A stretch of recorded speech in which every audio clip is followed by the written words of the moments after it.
Claude Esco, la science construit-elle de la citoyenneté? Quand on parle de citoyenneté à propos de science, on parle finalement de partage de savoir. Et derrière, la question que je me pose, c'est mais c'est quoi avoir de la culture scientifique? Trois logiques viennent se percuter autour de cette question-là. Parce que la première logique, c'est la logique accumulatrice. Avoir de la culture scientifique, c'est connaître beaucoup de savoir scientifique. Ça, c'est la logique de l'école. C'est une logique accumulative. La deuxième logique, c'est plutôt celle du monde associatif. C'est-à-dire qu'on se dit, avoir de la culture scientifique, c'est connaître et savoir mettre en œuvre les démarches de recherche de la science.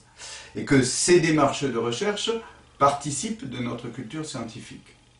Et puis il y a les associations de type sciences et citoyens qui disent, elles, que avoir de la culture scientifique, c'est être capable de comprendre le contexte social dans lequel la culture scientifique s'élabore, dans lequel la science s'élabore, c'est-à-dire, en réalité, le poids de l'économie, les paradigmes antérieurs, le mandarinat, ce qui fait qu'on cherche dans telle direction plutôt que dans telle autre. Pourquoi mettons plus d'argent dans la recherche sur le sida que dans la recherche contre le paludisme, par exemple?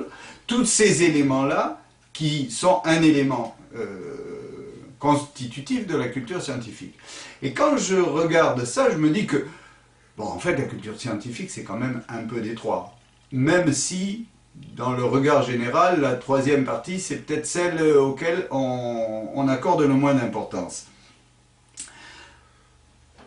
Mais néanmoins, je me dis, un choix citoyen, ça n'est pas un choix scientifique. Ce sont deux dimensions qui sont complètement différentes. La fonction du scientifique, c'est de produire de la connaissance.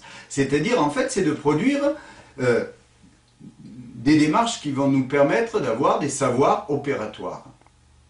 Un choix citoyen, c'est comment je vais utiliser cette connaissance qui est produite, ou ne pas l'utiliser, en référence à des choix de valeurs personnelles et au regard que je porte sur le développement de la société et ce que je souhaite. On est dans des éléments très différents. Si je prends... moi, je sais me servir d'un couteau. Je suis même capable de dire au plan scientifique pourquoi une lame de couteau, ça coupe davantage si elle est aiguisée, si elle est pointue, ça pénètre davantage. Comment tout ça, ça fonctionne? Mais c'est pas cette connaissance scientifique-là n'induira pas la manière dont je vais utiliser le couteau pour couper ma viande ou pour la planter dans le ventre de quelqu'un. L'utilisation de la connaissance scientifique est toujours référée à des valeurs.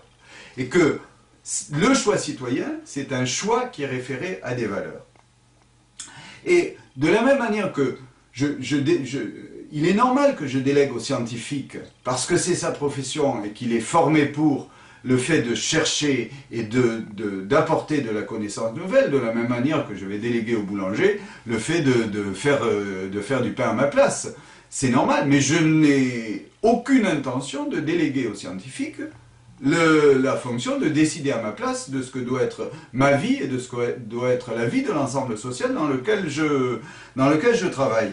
Et donc, du coup, je voudrais pointer ici 4 éléments qui me paraissent indispensables pour pouvoir effectivement jouer son rôle de citoyen dans un monde dans lequel la science a une part importante et ne pas me faire dominer par l'avis du scientifique.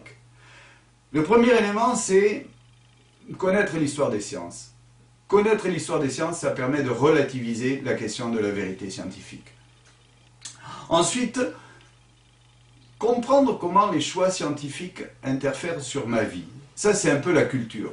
Me rendre compte qu'à certains moments, si je fais tel choix, ça va avoir une incidence dans la vie que je vais mener.